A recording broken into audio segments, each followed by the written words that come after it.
السلام عليكم ومرحبا بكم معايا في قناتكم شي والدنيا ام لوجين. كنتمنى تكونوا في احسن الاحوال يا ربي وانتم كتشاهدوا هذا الفيديو.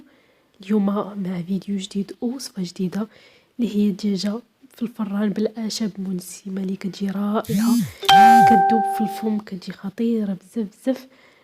تنتمنى الوصفه ديال اليوم تنال الاعجاب ديالكم، وكذلك رافقتها مع الرز اللي تيجي زوين مع الدجاج اولا المشويات اولا الحوت اولا غير بوحديتو كيجي بنين بزاف. اول حاجه غادي نبدا معكم الطريقه ديال الاعشاب المنسمه اشنو درت فيهم. لنبدا على بركه الله. بالنسبه للاعشاب المنسمه خديت معلقه ديال الإيلان، معلقه ديال اكليل الجبل اولا عزير، جوج المعالق ديال ورق الرند اولا ورق سيدنا موسى، وشويه ديال الزعتر. صهرتهم وطحنتهم. خديت بزار الابيض وخرقوم وفلفل احمر، وكذلك 3 ديال الفصوص ديال الثومه وسكينجبير. وهذوك الاعشاب المنسمه اللي طحنت غادي نخلط كلشي في واحد قصعه.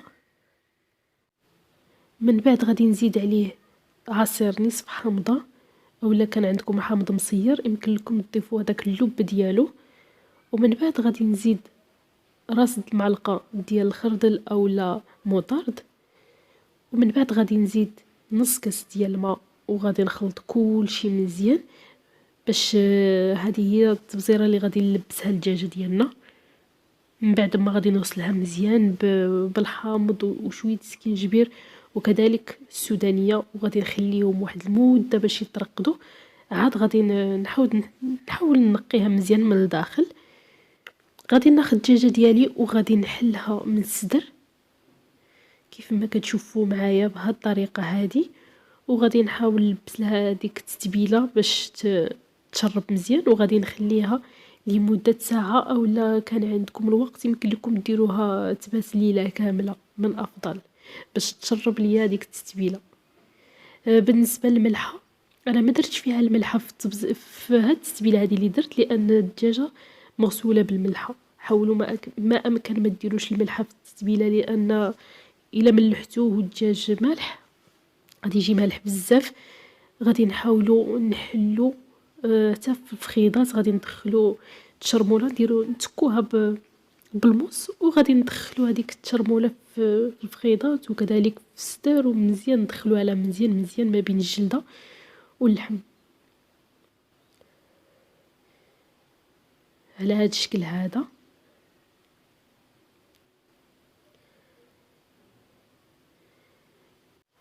غادي نخليها ترتاح لي واحد الساعه. من بعد غادي نجيب المول ديال الفران وغادي نحطها فيه، وغادي نحلها على الصدر ديالها بحال الطريقه ديال الشوا. غادي نحلها مزيان. ومن بعد غادي نغطيها بواحد البلاستيك وبابي الومنيوم وغادي ندخلها للفران. كيف ما كتشوفوا على هاد الطريقه هذه غنحاولوا نحلوها باش يدخل ليا الطياب ليها مزيان ودغيا الطيب ما تاخذش معايا الوقت اللي طويل.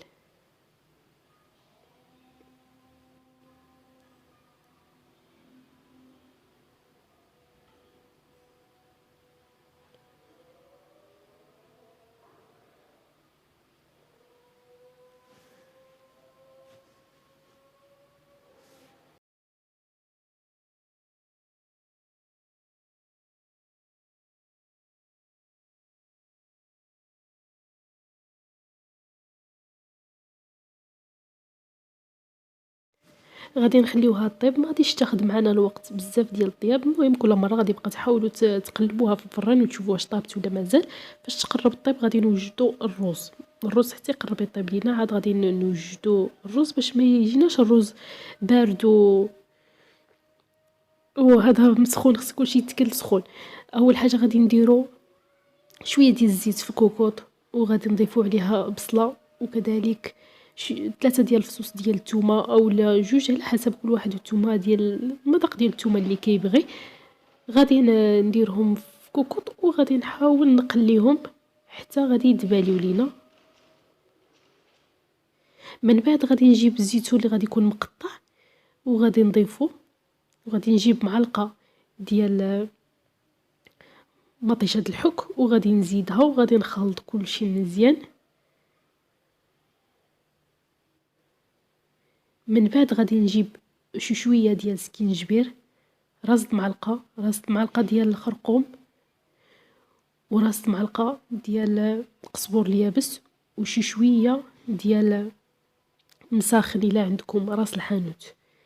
غادي تخلطوا هادشي مزيان، وغادي نزيدو شويه ديال لاصوص السوجه ثقيله الا كانت عندكم. الا ما كانتش ماشي بالضروره انكم ديروها، فلاصوص السوجه كتعطي واحد البنه خطيره. غادي نزيدو شويه الملحه، وما تنساوش ان صوص السوجه مالحه، وكذلك هذيك مطيشه ديال الحك تكون مالحه. خديت الروز هنا غسلته مزيان ودرتو رقدتو في شويه ديال الملحه والماء وخليته واحد المده. من بعد صفيته وغادي نديرو في الروز، وغادي نحاول نشحرو، عفوا غادي نديرو في الكوكوط، وغادي نحاول نشحرو حتى غادي يشرب لي هذيك التتبيله كامله اللي درنا وهذيك لاصوص، وغادي نبقى نحسو به كيطرطق لينا في الكوكوط. من بعد غادي نزيد عليه الماء اللي غادي يكون غليان مزيان، وغادي نحاول ندير الماء فوق من الروز بواحد سنتيم، وغادي نسد عليه. من بعد ما طاب دغيا كيطيب، ما كياخذش الوقت.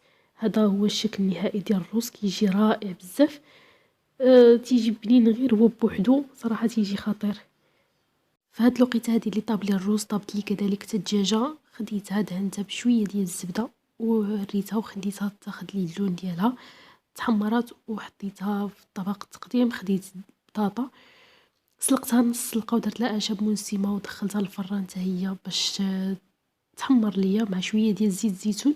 وكذلك رافقت الطبق ديالنا مع شلاضه مغربيه ديال البصله ومطيشه وزيتون الكحل، وكذلك الباربا وواحد التفاحه وعصير برتقال وشويه ديال الزبيب. هذا هو الطبق ديالي ديال اليوم. كنتمنى الوصفه ديال اليوم تنال الاعجاب ديالكم، وما تنسونيش من التعاليق ديالكم واراء ديالكم. ولي اول مره كيشوف القناه ما تنساش الضغط على زر الاشتراك باش يوصلكم دائما جديد الوصفات، وكذلك لايك الفيديو، هذا فضلا وليس امرا. شكرا الناس الجداد يلا انضموا معايا للقناه، كنشكركم بزاف. هذه قناتكم وبلا بكم ما كنسوا والو. كذلك الناس القدام بالدعم ديالكم وبالتعاليق ديالكم باش حنا غادي نزيدوا لقدام ان شاء الله. شكرا لكم بزاف بزاف. هانتوما كيف ما كتشوفوا معايا الدجاج كيجي دايب الزبده. كنتمنى الوصفه ديال اليوم تعجبكم وتجربوها وتردوا عليا كيفاش جاتكم في التعاليق. هنا كنوصل نهايه الفيديو. استودعكم الله الذي لا تضيع ودائعه. دمتم في رعايه الرحمن والى اللقاء.